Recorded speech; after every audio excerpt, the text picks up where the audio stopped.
بسم الله، السلام عليكم. معكم المهندس حمنا مسعود صاحب مكتب الدراسات pour vous présenter une étude d'une structure métallique sur robot, la version 2. La version 2, nous allons appliquer les normes Eurocode 3 pour le calcul de la structure et les assemblages et application NGVAN 99 version 2013 manuellement. On vous rappelle que la version 1, nous avons étudié la même structure, mais avec les normes suivantes. Normes CM66 et NGVAN 65. Aujourd'hui, nous allons voir la partie 9 de notre formation et on va voir le chapitre 8 qui concerne la vérification de la stabilité des éléments de la structure et on va voir le sous-chapitre 8.1, le flambement, et le sous-chapitre 8.2, le déversement. On ouvre donc le menu au robot. Voici notre structure et on va commencer à vérifier la stabilité par les poteaux. Pour cela, nous avons établi des groupes, donc poteaux centraux. Voici les poteaux centraux et les poteaux de rive. La constitution de ce groupe nous facilite l'exécution. Donc on va commencer par les poteaux de rive, après on va faire les poteaux centraux. On va les isoler. Voici nos poteaux de rive et là est déjà une comparaison entre la norme CM66 et l'Eurocode 3. C'est que l'Eurocode va tenir compte que le matériau ici au niveau de la fabrication n'est pas tout à fait homogène et il n'est pas tout à fait rectiligne et la charge appliquée n'est pas tout à fait à l'axe. Chose que le CM66 ne le fait pas. Donc ici la norme Eurocode introduit des coefficients d'imperfection de fabrication de l'élément. Donc une fois sélectionné les poteaux, on va vers dimensionnement barre acier. Ici, donc, il y a deux fenêtres apparentes, une troisième fenêtre ici, en cliquant ici. Donc, les trois fenêtres qui vont nous permettre de vérifier la stabilité de ces poteaux-là. Pour le moment, je n'ai pas besoin de cette fenêtre, donc je vais la fermer. Et ici, donc, pour les pièces, nous avons de 1 à 47 pièces de la structure complète. Ici, les poteaux portent le numéro 1, 2, 18 et 47. Et on ne va pas vérifier la stabilité pour toutes les pièces. Ça va prendre un temps fou. Donc, le robot nous offre le calcul par famille. Donc, on va grouper les familles qui ont le même rôle et pratiquement la même charge. On va commencer par la famille 1. C'est les poteaux de rive. Donc, pour créer une famille, il faut cliquer ici sur Nouveau. La première famille ici, elle est créée. Je vais donner ici un nom, poteau rive. Et je vais mettre ici les noms de ces poteaux. 1, 2, 18 et 47. Il y a option ici pour robot section. Et je vais demander à robot de calculer des HA avec des sections de 100 à 140 par exemple et des EPE, famille EPE, pour comparer les deux familles. des EPE, je vais choisir des EPE 120 jusqu'à 160. OK, enregistré. Donc on a terminé avec la première famille et je vais faire appel à cette fenêtre pour faire le paramétrage de cette famille. Il s'agit des poteaux, donc je vais cliquer sur poteau et cliquer ici nouveau. Je vais changer l'appellation de robot. Je vais les appeler poteaux rive. Donc ici, donc, vous avez la possibilité de faire des longueurs de flambement réels ou laisser robot faire automatiquement les longueurs par des coefficients et on va choisir ce cas-là. Donc ici, il s'agit du flambement. Je vais cliquer sur le flambement autour de l'axe Y. Qu'est-ce que ça veut dire? Donc je vais afficher les repères locaux de ces poteaux-là. Je vais choisir le poteau test ici, poteau 2. Et autour de l'axe Y, voilà, donc l'axe Y c'est en vert et le flambement va se faire autour de cet axe, c'est-à-dire le flambement dans son axe fort. Le poteau va flamber dans ce sens-là. Et dans ce sens-là, je vais cliquer ici. Le robot nous offre cette fenêtre où nous avons déjà détaillé tous ces cas-là dans les vidéos précédentes. Et nous avons dit qu'on va choisir ce cas-là où il y a un encastrement à la base et une barre ne déplaçable au sommet. OK. Donc je clique ici. Voici donc cette fenêtre et la barre ici en noir au sommet, donc dans l'axe fort, donc il s'agit de cette traverse qui porte le nom. Je vais chercher le nom, voilà. Je vais enlever les repères. Donc c'est la barre 4. Je vais cliquer ici, mettre la barre 4. Le robot reconnaît directement cette barre, donc il s'agit des EPE 160, c'est correct. Et sa longueur 4,12, également correct. Et la nouveauté ici par rapport à CM66, c'est la création d'un encastrement partiel ici. Et là, c'est l'encastrement parfait. Au niveau de CM66, le robot va considérer que l'encastrement poteau traverse est un encastrement parfait et la norme Eurocode va nous offrir la possibilité de considérer que l'encastrement est partiel.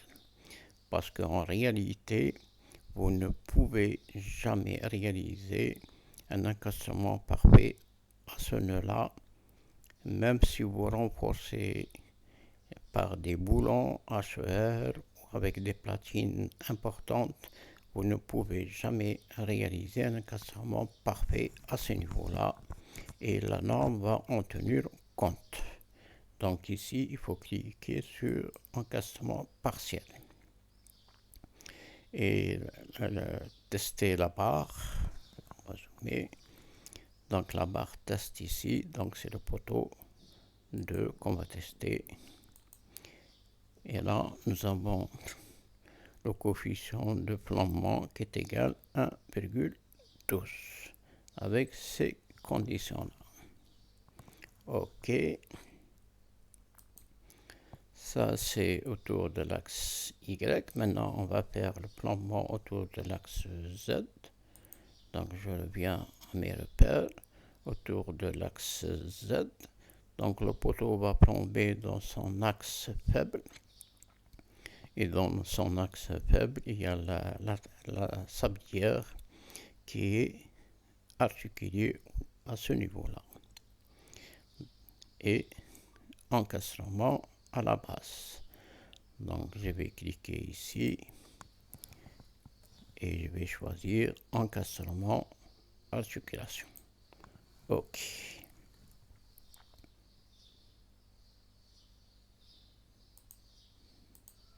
Voilà le coefficient pour ce cas-là. Et ici, c'est les courbes de flambement. Donc A0, A, B, C et D. Si vous avez fait un calcul manuel, vous pouvez directement choisir la courbe. Sinon, vous laissez automatique à robot. Il va calculer parce qu'il connaît tous les paramètres. Voici ce qui concerne le flambement pour le déversement. Ici, donc, le poteau est chargé. Pardon, je vais zoomer. Notre poteau est chargé ici au niveau de la semelle. Donc, je vais faire ce cas-là. OK. Et au niveau de les formules Eurocode, il y a une distance entre l'axe et le point de chargement qui est appelé ZH, qui est nécessaire pour l'application des formules. OK. Donc L supérieur du poteau, c'est un encastrement, et inférieur également encastrement, parce qu'ici il n'y a pas de 10. Donc ici il s'agit de la maçonnerie directement. OK. Je vais cliquer ici sur avancer. Là aussi c'est important. Tous ces facteurs-là vont nous permettre de calculer les formules de la norme. Donc ici, il faut prendre l'allure des moments par rapport au poteau. Nous avons vu déjà l'allure qui porte. Donc nous avons le choix entre tous ces éléments-là. Et par défaut, vous avez ce cas-là uniformément. Mais notre cas pour le poteau, c'est ici. OK, voici le changement. Également pour MZ. OK, OK. Et le service, donc il faut cocher ici et laisser 150 sur L. L sur 150. OK. Enregistrer et fermer. Donc le paramétrage est terminé. Il faut concrétiser tout ce paramétrage en faisant une application ici. Donc il s'agit du poteau 1, 2, 18 et 47. Et si on ne fait pas appliquer, donc tout le paramétrage n'est pas concrétisé. Donc on fait appliquer et fermer. Donc nous avons terminé avec les deux fenêtres. Nous avons appliqué donc la troisième fenêtre qui va nous donner directement les calculs. Donc le paramétrage, c'est un nouveau élément. On va lancer les calculs. Voici le calcul terminé avec un petit avertissement ici. Et il s'agit des paramètres de matériaux utilisés dans l'objet différents. Paramètres, préférences. OK. Donc on va régler ça rapidement. On en a vers outils, préférences de la tâche et on va cliquer sur matériaux. Voilà, le matériau ici français. Et on va le changer par matériau Eurocode. Matériau Eurocode, voici l'Eurocode. Et je vais faire OK. Donc l'Eurocode, ici, FY ou la nuance des aciers 235, vous avez la possibilité de changer en cas de besoin. Pour le moment, on va laisser 235 et on va voir les calculs. OK. On va relancer encore les calculs et normalement, il n'y a plus d'aberration. OK. C'est bon. Et on va attaquer la troisième fenêtre ici. Donc, robot reste une machine et il faut faire attention. Le concepteur doit faire attention et bien lire ici à tête reposée tous ces paramètres-là. Donc, je constate ici que les combinaisons sont de 1 à 12 par défaut. Je vais voir ici les combinaisons de 1 à 12. 1, donc c'est le poids propre. Je descends jusqu'à 12 neige. Donc, toutes les combinaisons ELU, ELS ne sont pas sélectionnées. Si je lance directement le calcul ici, ça va nous donner des résultats erronés. Donc, il faut sélectionner toutes les combinaisons ELU et ELS. En cliquant ici sur Liste, Liste, Combinaisons et sélectionner toutes les combinaisons et les faire monter par cette flèche-là. Ils vont s'afficher ici. Voici donc toutes sélectionnées, fermées, voilà. Et là, je peux voir les résultats pour les poteaux de rive qui portent le nom de 1, 2, 18 et 47. À présent, je peux lancer les calculs. Oui, le calcul étant lancé, voici les ratios. Le poteau le plus chargé ici, donc le nombre des poteaux, 1, 2, 18, 47, le ratio 40%, et pour les flèches, 49%. Bien, je clique ici pour avoir les détails. Voici notre fenêtre. Ici, c'est la combinaison la plus défavorable qui porte le numéro 97 à l'ULU. Et ici, les résultats MED, c'est quoi? C'est l'effort normal donné par robot. Tout ce qui est ED, c'est les résultats de robot. Donc MYED, MZED et VYED, etc. Bon, pour plus de détails, on va cliquer sur Note de calcul. Voici donc la norme, le point, le poteau 47, le plus chargé. Le point critique, c'est le point 1 et qui porte les coordonnées 0, 0. Donc, il s'agit à la base du poteau où le moment est max. Et tous les efforts internes sont maximum. Ici, on retrouve la combinaison 97 à l'ULU et toutes les pondérations. Et là, c'est la nuance des aciers 235 MPa. Nous avons vu comment on peut changer cette nuance et le paramètre de section avec famille HA120 Donc tous ces paramètres-là pourront nous permettre de calculer les formules Eurocode et la détermination de la classe du poteau.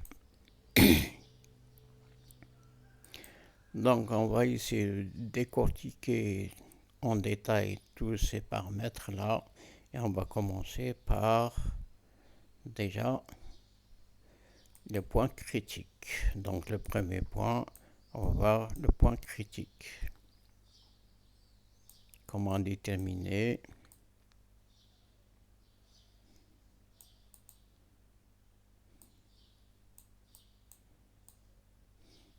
pour notre cas, il s'agit du poteau 47 et le point critique c'est à la base du poteau. Le deuxième point, on va voir donc la combinaison. Combinaison, il faut se souvenir du nom de la combinaison numéro 97. C'est la combinaison la plus défavorable à l'ELU. Donc c'est très important là. Et le troisième point qu'on va détailler, donc ici de l'alliance on a parlé, les paramètres du poteau. Donc ici, paramètres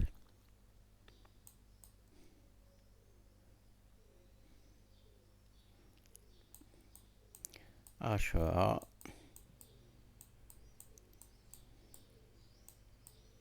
120. Ces paramètres vont nous permettre de déterminer la classe du poteau. Et le robot va nous offrir le catalogue de toutes les familles.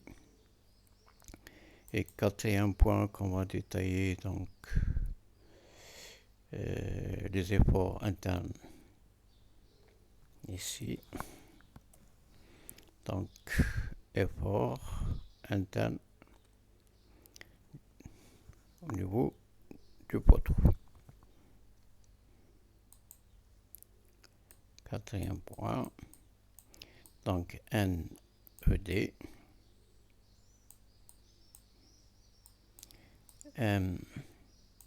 MED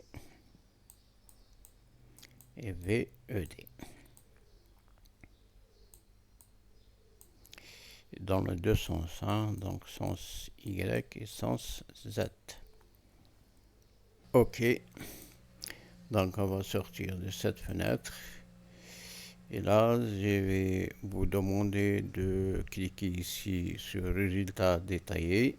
On va zoomer. Résultats détaillés. Le robot va nous offrir tous les coefficients ici pour le calcul des formules de la norme. Donc ici, il faut voir les coefficients, les valeurs, les unités, les appellations et l'article concerné. Donc on va se familiariser avec ces coefficients. Vous voyez ici le tableau de la norme. Tous les coefficients ici de la norme Eurocode 3. Je vous demande de lire à tête reposée ces coefficients-là qu'on va essayer d'appliquer au niveau des formules. OK. Donc je vais sortir de cette fenêtre.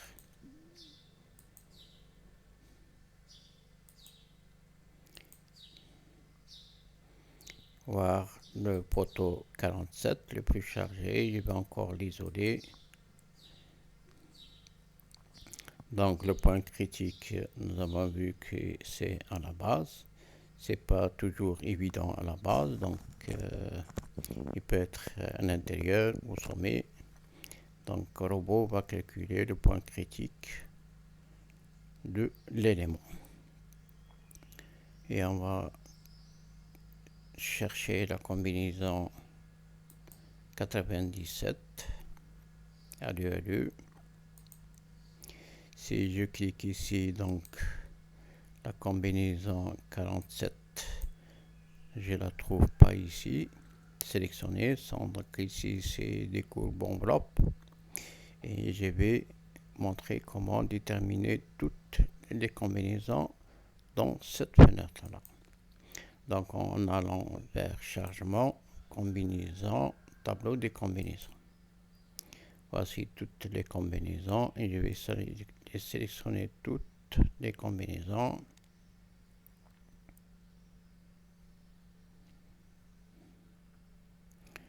Voici toutes les combinaisons sélectionnées. Avec le bouton droit de la souris, je vais aller vers transformer pondération en combinaison et je clique ici. Oui. Donc il faut patienter le temps. Voilà, donc terminé. OK. Maintenant j'ai toutes les combinaisons. ELU, ELS. Et je vais chercher la combinaison 97 à l'ULU. Voici notre combinaison la plus défavorable. OK. Et je vais afficher les résultats internes ED.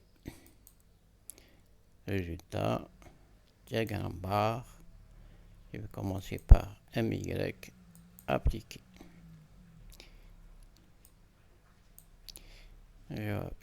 J'aperçois ici C70, donc il faut basculer vers la combinaison 97.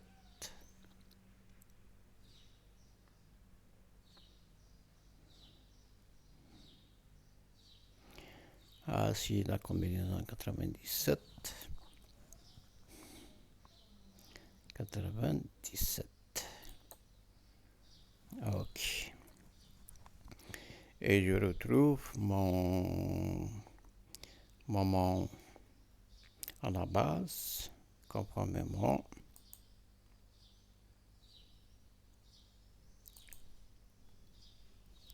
MED. Voici 11, 26. Tout ce qui est jaune, ils sont donnés par le diagramme des efforts internes. Et pour NED, donc normalement 9,54, je vais les chercher en cliquant sur Force FX. Appliquer, voici mon effort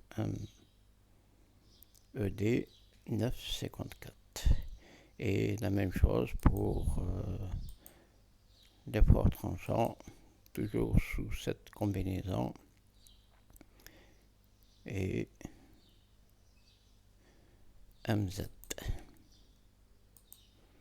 Voici les efforts internes qu'on a besoin pour le calcul des formules Eurocode. Voici donc l'effort tranchant, NZ2D, tous les efforts ici qui vont nous permettre de calculer au niveau des formules Eurocode. OK. Donc ici, le point critique, c'est pas toujours évident à la base. Donc il peut être à l'intérieur ici, comme le cas par exemple des traverses. Si je reprends la traverse, donc le point critique c'est le point 7 et il est aidé à 0,10 L. Donc aidé à l'intérieur de l'élément. Et pour cela il y a autre option dans le robot, c'est de cliquer droit de la souris et basculer vers propriété de l'objet. et on va cliquer sur NTM, effort normal, effort tranchant et le moment. On va commencer par le moment MY. Voici le diagramme de notre moment ici, le même diagramme ici. Et normalement, on va pouvoir calculer le moment MY à n'importe quel point de la hauteur du poteau. Ici, j'ai pas la main, donc il faut cliquer dans le point ici pour avoir le curseur ici. Donc je clique et voici le curseur qui va nous permettre de balayer toute la hauteur du poteau et je peux avoir la valeur du moment à n'importe quel point. J'ai dit surtout pour les traverses, donc à 0,10, et je vais calculer le point critique à n'importe quel point. Ici pour le poteau, donc il s'agit à la base et je retrouve mes 11,26 kN/m. Pour l'effort normal, la même chose. Donc il suffit de cliquer ici pour avoir la main et toujours à la base. Voici mes 9,54. Voilà. Chose que vous ne pouvez jamais faire, enfin difficilement de le faire manuellement. Robot nous offre cette facilité incroyable de calculer le moment ou l'effort normal à n'importe quelle pièce.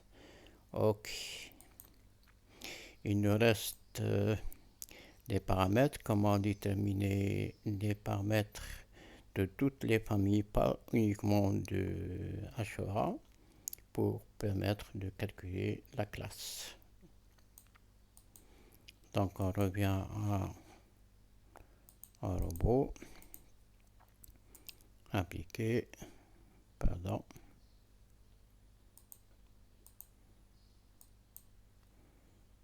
On sort de cette fenêtre. Et là, pour le calcul des paramètres des HEA, donc il y a option en cliquant sur outils et base des profilés.